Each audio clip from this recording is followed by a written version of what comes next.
Hi, everyone. It's Lisa from Been There, Got Out. And today's guest is Melissa Spann. I haven't met her in real life, but I met one of her colleagues and thought we have to do an interview because we're going to be talking. There she is. We're going to be talking about something that is unfortunately, and that is eating disorders, especially in high conflict divorce and separation. And when it happens to your kids, it's really, really terrifying. So, hi, Melissa. Thanks for coming on. I'm glad it worked. And before we even introduce you, can you just quickly say, like, how common are eating disorders in children? Eating disorders are not only very common, but they're on the rise. And so we see this with teens and adolescents. We hear and have statistics that say girls as young as 6 years old in elementary school are talking about wanting to go on a diet or are concerned about their body size, weight, shape. Somewhere between 40 to 60% of elementary school kids think that they're unhappy with their body. Oh my gosh. I was like, my skin is crawling because I thought you were going to say adolescence, that's when we really have to watch, but 6 years old, and that's something that it first starts with dieting. That's unreal. That's terrifying. It is pretty unreal. And we often think, sort of, as adolescence, definitely is that hallmark time of where eating disorders can develop. The thing is, adolescence is starting at a younger age. And so when we think about girls as young as 9 or 10 years old starting menstruation, that's when they're experiencing those body changes. And although I'm talking about girls, eating disorders impact boys just as much too. Wow. Okay, so can you tell people who you are Sure. and a little bit about what you do? Sure. I'm Melissa Spann. I'm the Chief Clinical Officer at Montanito and Affiliates. We are a higher level of care eating disorder facility. So, with over 50 programs across the country, inpatient residential, PHP and IOP programs where we treat primary eating disorders. We also know that eating disorders don't occur within a bubble. And so, there's often a lot of co occurring conditions, which we should talk about as well. Okay, and also because I didn't know what is PHP and all of the initial things when you talk about types of programs. Yeah, thank you for saying that. It can often feel a little bit like alphabet soup to parents. So, PHP is a partial hospitalization program. It's typically 5 to 6 days a week, about 6 hours a day, where you live at home and you program during the day. And IOP is intensive outpatient program, somewhere between 3 to 5 days a week, around 3 to 4 hours a day. Okay. Oh boy. Okay, so tell us now, what are some of the different types of eating disorders? Because I remember growing up the movie The Best Little Girl in the World, Yeah. and I think a lot of times we think about anorexia or bulimia, and that's it. But I heard of something called I think orthorexia the other day. So can Sure. you break down some of the eating disorders, the common ones as well as ones that we might not be aware of? Yeah, absolutely. And I think you're speaking about orthorexia. So often a Orthorexia. lot of us, and particularly at a certain age, we when we think about eating disorders, we typically think about someone who is perhaps thin or emaciated, certainly a cisgender girl, typically middle socioeconomic class. We know that eating disorders don't discriminate.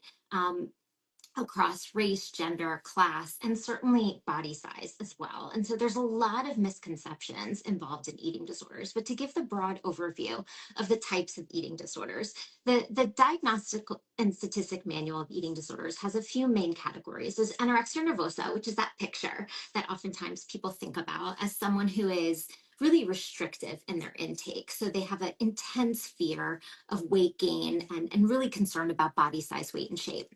Then another eating disorder, there's about 3% of eating disorders fall into that anorexia category. So it's actually the smallest. It's the one we often think about as by far the smallest. Wow. Yeah. So within bulimia nervosa, that is highlighted as people who are engaging in binging and purging behaviors. And so we think about binging as eating large quantities in a really specific period of time. And binging can also be subjective. So binging to you might look different than binging to me.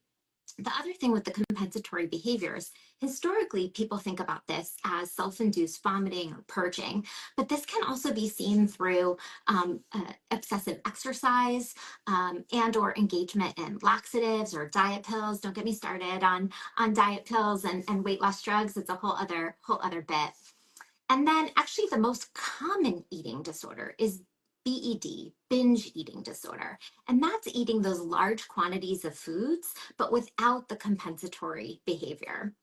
There's another sort of category of eating disorders that I want to draw people's attention to, which the shorthand is OSFED. It's basically a catch-all, other specified eating and feeding disorders. It's a catch-all for eating disorders that don't meet the high criteria that the DSM sets for criteria. So what we see in those types of eating disorders might be things like atypical anorexia or orthorexia, things that are not official DSM categories, but are certainly incredibly concerning. So something like atypical anorexia is when someone's engaging in those restrictive tendencies, but perhaps their body size doesn't change or isn't at that lower weight threshold. And so it can often really go unnoticed, and that's very concerning.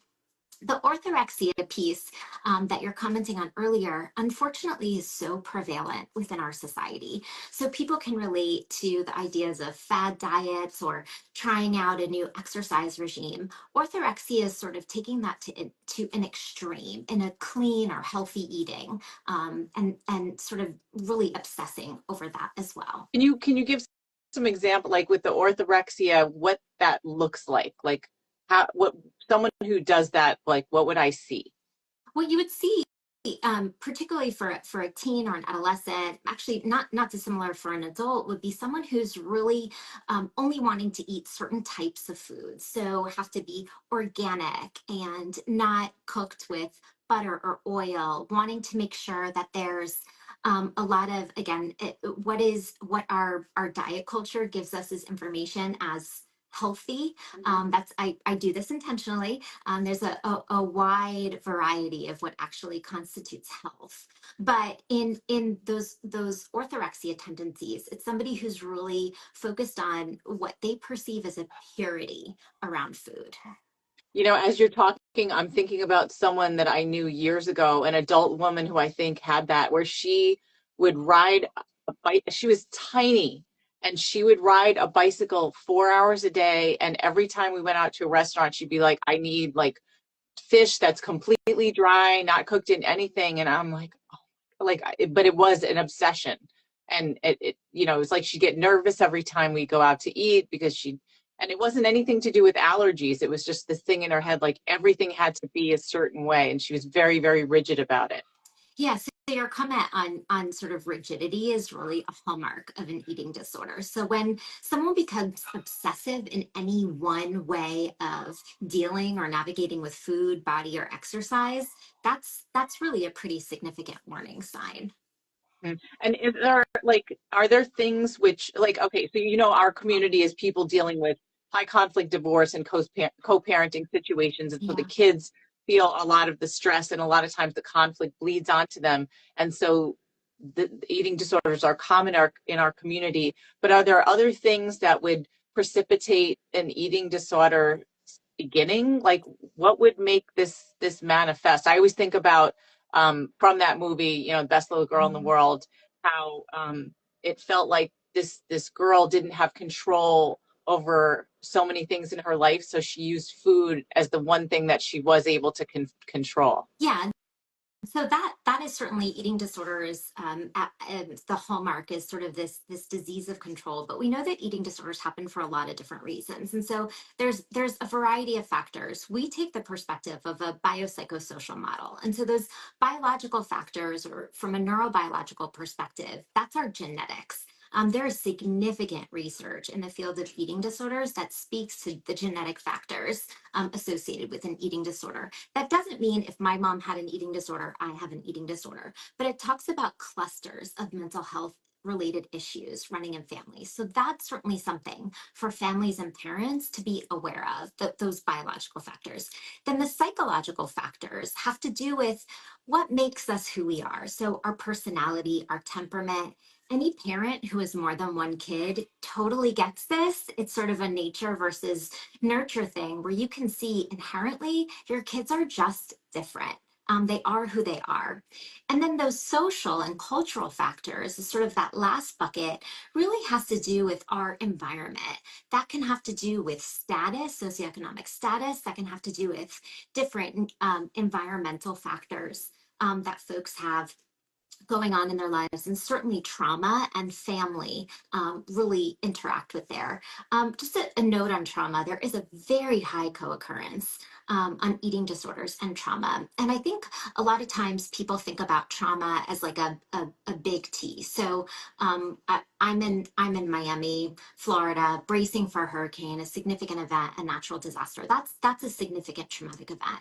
But the other traumas that occur on a day-to-day basis are just as impactful for many people. Again, if they sort of have all of these other markers, and those daily sort of small t traumas would be things like bullying or being in an invalidating environment or not getting your needs met at home in different ways. And so all of those things sort of get thrown into a hopper, and that's how eating disorder onset and development occurs. But I mean, it's made me think of like probably any kind of mental illness as well. Yeah, absolutely. That conceptually as a model is not unique unto eating disorders. And so it is really important to consider all of these different factors. So it's not just biology, it's not just our environment.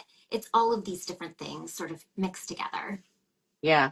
Are there any common misconceptions about eating disorders? And I'm also, as I'm thinking, I just keep seeing like social media, like the impact of social media and misconceptions in general about eating disorders. There are so many misconceptions about eating disorders, and social media is a whole bucket in and of itself. In terms of misconception, the single biggest thing, as I mentioned earlier, is that eating disorders only happen to one type of person and only look a certain way, which is just not the case. If you go to the Montanito website, there's a campaign called Hidden, which we've released as a national campaign to really bring awareness to eating disorders, give you an idea of all of the different signs and symptoms and backgrounds that people have that develop eating disorders.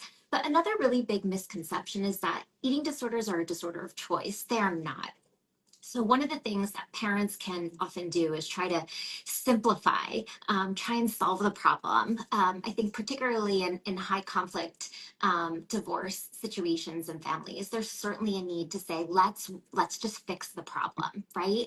And so that is a fairly simplistic way of managing an eating disorder, which your kid is gonna just totally reject. So that the solution of like just eat the burger is not the thing that's actually going to make the difference. And so eating disorders are a national crisis, and so we need to be aware of all of the different ways that they show up to try and mitigate and help support people. We know early intervention is key. The earlier on that someone can get treatment, by far the better outcomes in terms of long-term recovery they have.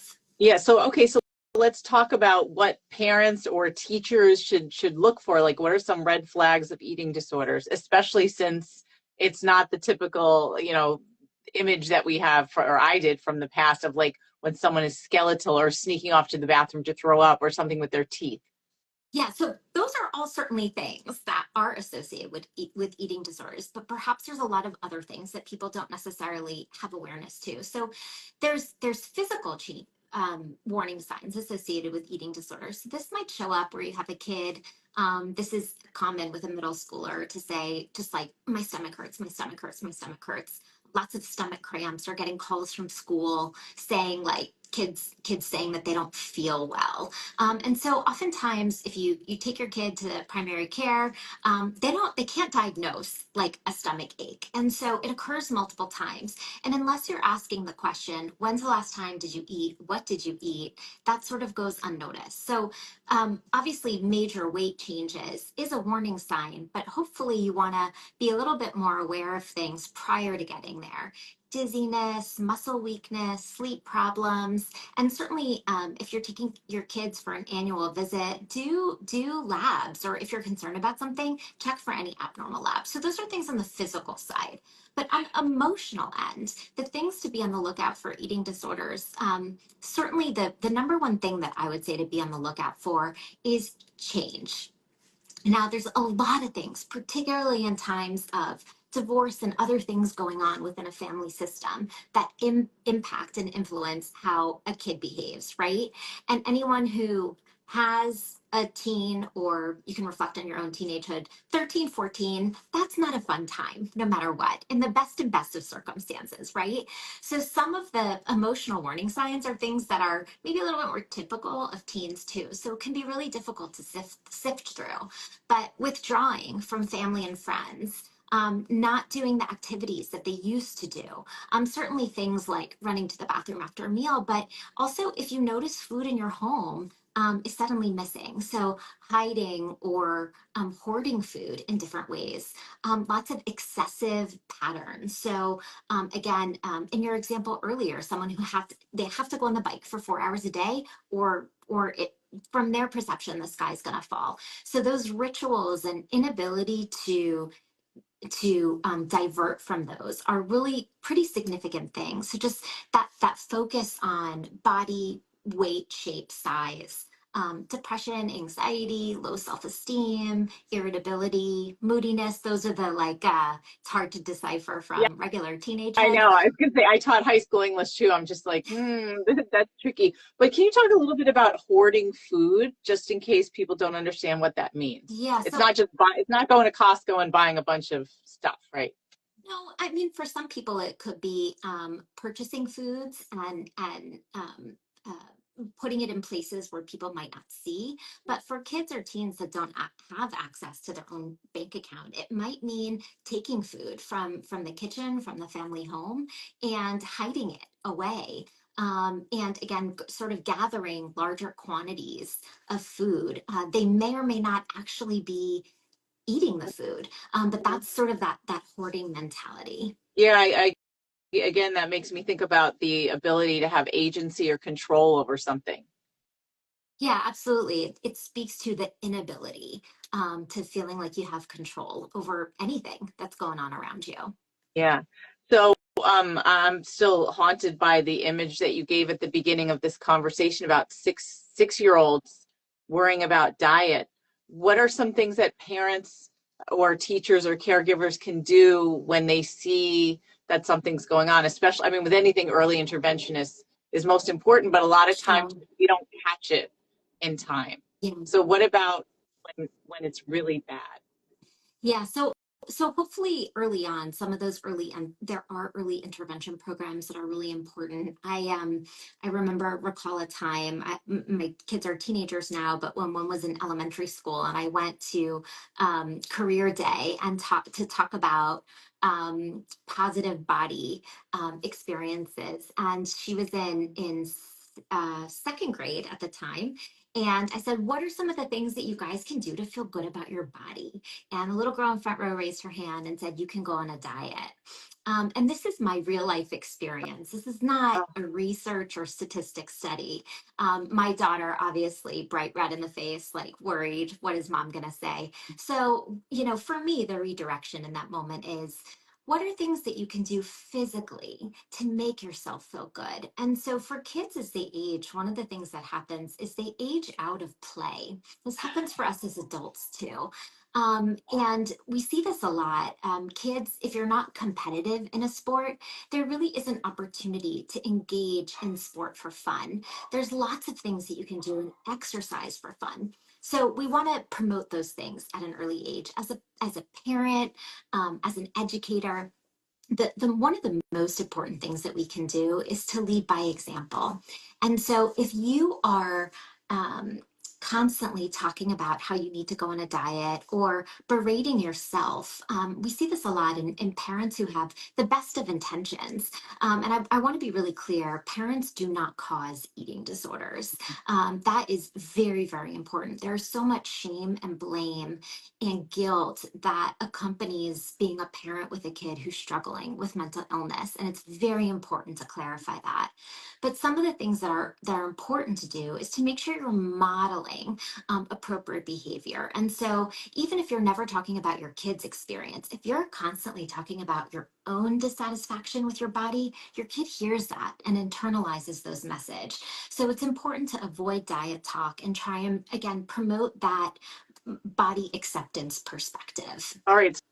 So that's really tricky because when we talk about bodies, our culture, at least in America, is obsessed Yeah. with anti-aging and skincare and looking perfect. I mean, look at the amount of people throughout our country and our world. Like, how can you have that and have positive body image? And people are always worried about, women in particular, about aging. Like, how does that fit with the whole eating disorder issue? It's incredibly complicated is the shortest answer. I think when it comes to aging or body size, again, men and women are given a lot of messages around what the ideal body size or even what the standards of beauty are. And so as parents, it's really important for us to help really debunk a lot of those myths that are out there. I'm going to say one that might really shock people, but body size is not actually a marker of health. Uh, did I lose Really? you? Sorry, No, no, I still bracing heard for you. It's storms. just Yes. fun. Body Okay. size is So not a marker of health. yes. And so, in fact, someone who really goes on those yo yo diets and gains a little weight and loses a little weight, that's actually worse for your health than just being a little bit overweight. BMI is a standard that was established that is a very, very imperfect system. It was designed on Caucasian men many years ago. It did not account for all of our genetic and cultural and ethnic factors, and certainly didn't account for women's bodies as they age.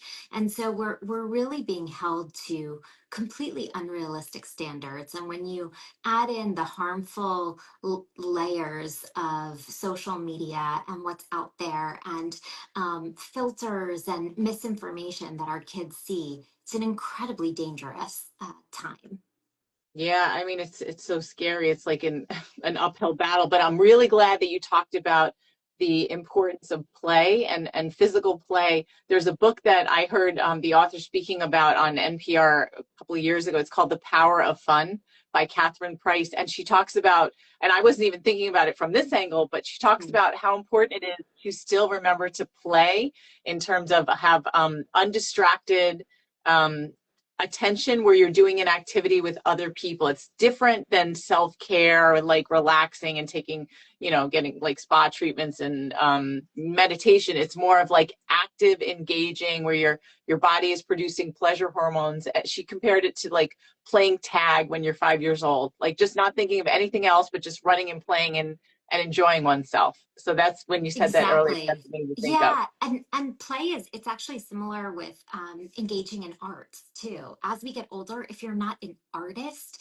you stop sort of giving yourself an opportunity to express yourself. And really, what these examples are about are expressing yourself in different ways. But I'm so happy you brought up the piece about community. There's a great book called The Anxious Generation, and one of the things that the author talks about is that social media, although you're connected, you're completely isolated. And so we miss the power of what happens in social interactions in person. And that power of connection is just so significant. Yeah, and I think also the ability to create and achieve joy, like to feel joyful about something.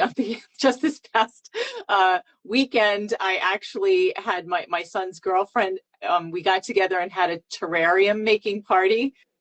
my partner, was teasing me about it, but we had so much fun. And she came, and she's a college student, and she was like teaching us about these different plants, and we're playing with dirt and charcoal and rocks. And I was like, this is so cool. Like, when do we ever get to do this? And I kept thinking we need to make a ritual out of this. Yes. So I recently was also at a terrarium making event. You're So I guess that's on the rise. But the creativity is important. And also you just said something else that's really significant, which is creating ritual. And so for families who are experiencing change, one of the things that's difficult to do, but also really important to do, is to create new rituals, establish your own rituals. And that might be different in different households for kids. That doesn't make one good versus bad, but it's just creating different norms. So if it's about how you sit down at the dinner table, if it's about how what you talk about during the meal, buy a little container of table topics, little questions and prompts, so that meals are not just about food, but it's about that gathering, that joining, that connection, and there's new ritual associated with all that. Yeah, and it also is something to look forward to. Absolutely, absolutely. Yeah. Well, thank you so much, Melissa. I don't know if we forgot anything, but if not, can you tell people how to find you, or a little bit about Montanito if they have a situation that needs to be dealt with? Thanks. Absolutely.